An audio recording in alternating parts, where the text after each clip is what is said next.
sommes dans la joie de nous retrouver. Je voudrais saluer tous ceux-là qui nous suivent. Je suis de tout cœur avec vous. Merci à toutes les personnes qui nous font des observations par rapport à l'école de Bezalel pour sa bonne marche et pour que nous puissions avoir un bon rendement. Ce matin, je voudrais continuer avec le même thème sur lequel nous sommes en train de parler depuis quelque temps, l'excellence. Mais j'ai intitulé l'étude de ce matin d'une façon très simple, servir Dieu de l'excellence dans l'excellence. Servir Dieu de l'excellence dans l'excellence. Ça, c'est très important que chacun le retienne, que nous sommes appelés à servir Dieu de l'excellence dans l'excellence. Il y a deux versets que j'aimerais vous donner qui sont très importants pour commencer cet enseignement.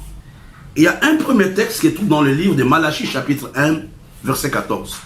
La Bible nous dit: maudit soit le trompeur qui a dans son troupeau un mâle et qui voue et sacrifie au Seigneur une bête chétive.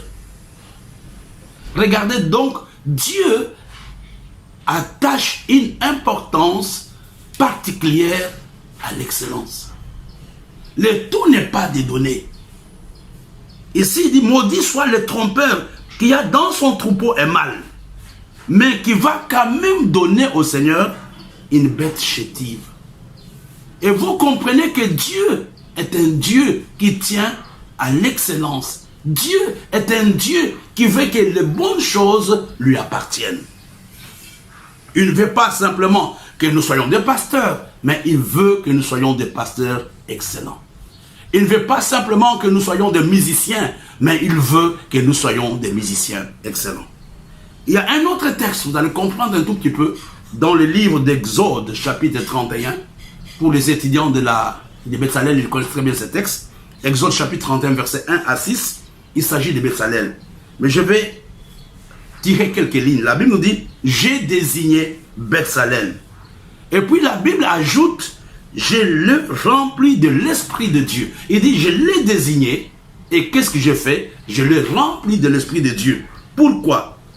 Pour qu'il ait l'habilité, pour qu'il ait l'intelligence, pour qu'il ait la compétence afin d'exécuter les œuvres de Dieu. Et vous comprenez ce matin que Dieu nous appelle à l'excellence. Dieu t'appelle toi, Dieu m'appelle moi à l'excellence. L'excellence est une chose très très importante. Alors, avant de continuer dans notre message de ce matin, je voudrais vous rappeler 4 choses qui sont très importantes pour les hommes et les femmes qui veulent travailler dans l'excellence.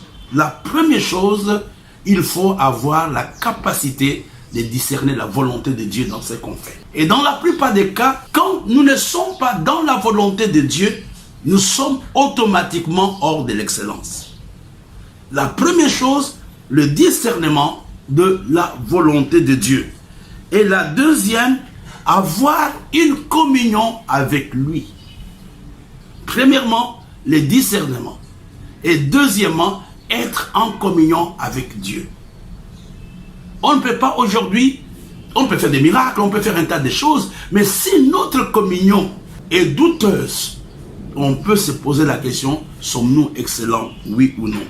La troisième chose, Dieu veut que nous recherchions d'abord les intérêts de son royaume. Dieu tient à ce que toi et moi cherchions d'abord les choses qui le glorifient lui.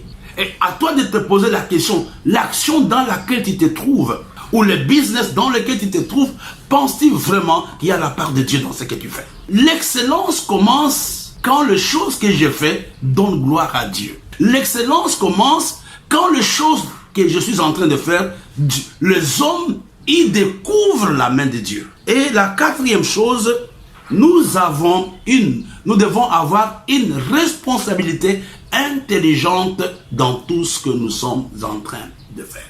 Et ici, je voudrais rappeler quelques vérités qui sont très importantes pour la suite de notre message.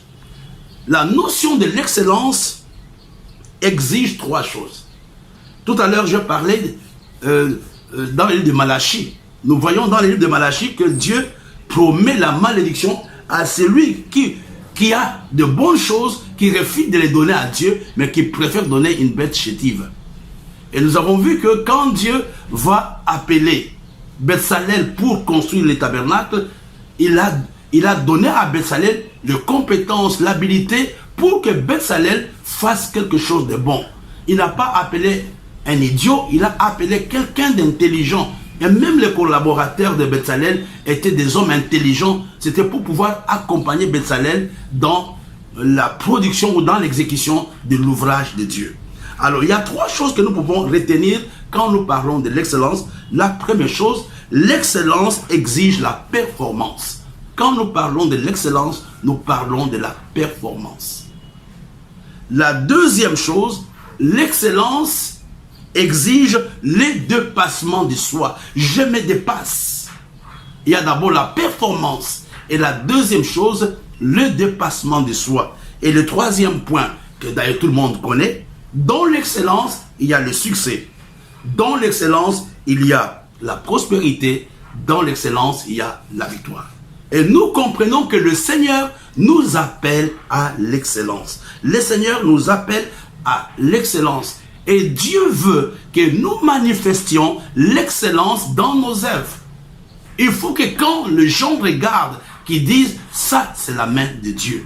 Et tu comprends, ça doit être notre motivation quand nous prêchons, quand nous travaillons, dans tout ce que nous sommes en train de faire. On n'a pas besoin de dire, je suis serviteur de Dieu. Vous vous rappelez un tout petit peu, un jour quand Élie a fait la démonstration devant le prophète de Baal, les gens ont dit, ça c'est un serviteur de Dieu. J'aimerais que dans ton quartier, par ce que tu fais, que les gens viennent à Dieu à cause de ce que tu fais. Alors, vous comprenez, quand nous parlons de l'excellence, il y a 2 autres petits points que j'aimerais vous donner. Quand nous parlons de l'excellence, nous faisons allusion à l'exigence et à la distinction.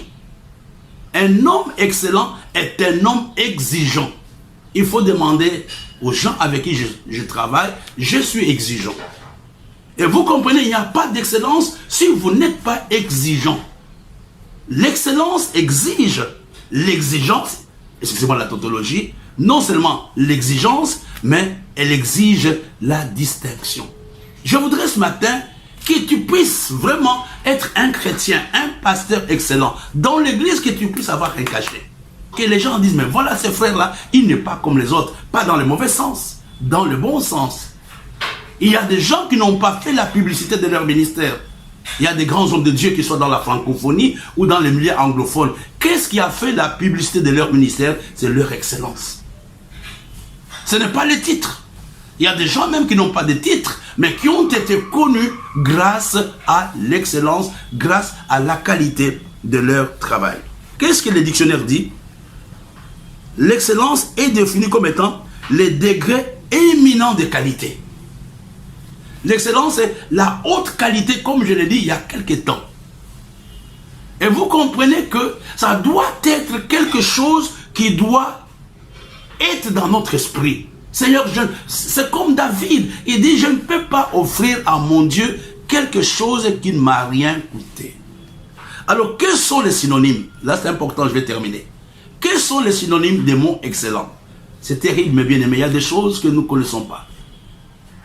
Premier synonyme du mot excellent. Regardez, d'ailleurs même quand on appelle les gens au placé, on dit son excellence monsieur le ministre, son excellence monsieur l'ambassadeur, son excellence monsieur l'évêque, etc., etc. Vous allez voir, il y a 11 synonymes du mot excellent. Premièrement, l'excellence a la même signification que majesté. Deuxièmement, magnificence. Troisièmement, splendeur. Quatrièmement, grandeur. Cinquièmement, valeur. Sixièmement, mérite. Septièmement, beauté. Huitième point, perfection. Neuvième point, idéal. Dixième point, absolu. Et onzième point, finalité. Quand vous regardez, mes bien-aimés, je parle aux théologiens et à chacun d'entre nous, quand vous regardez ces différents synonymes, ce sont les attributs de Jésus. Vous allez voir que tous ce sont les synonymes qui sont dans les dictionnaires de tous les jours. Mais ce sont les mêmes attributs qu'on trouve dans la nature de Dieu et dans le Seigneur lui-même. Alors, je voudrais que vous puissiez comprendre que Dieu lui-même est caractérisé par l'excellence. C'est Dieu qui est la source de notre excellence. Dieu est excellent dans son caractère. Dieu est excellent dans ses conseils. Dieu est excellent dans ses beautés. Le royaume de Dieu est basé sur l'excellence.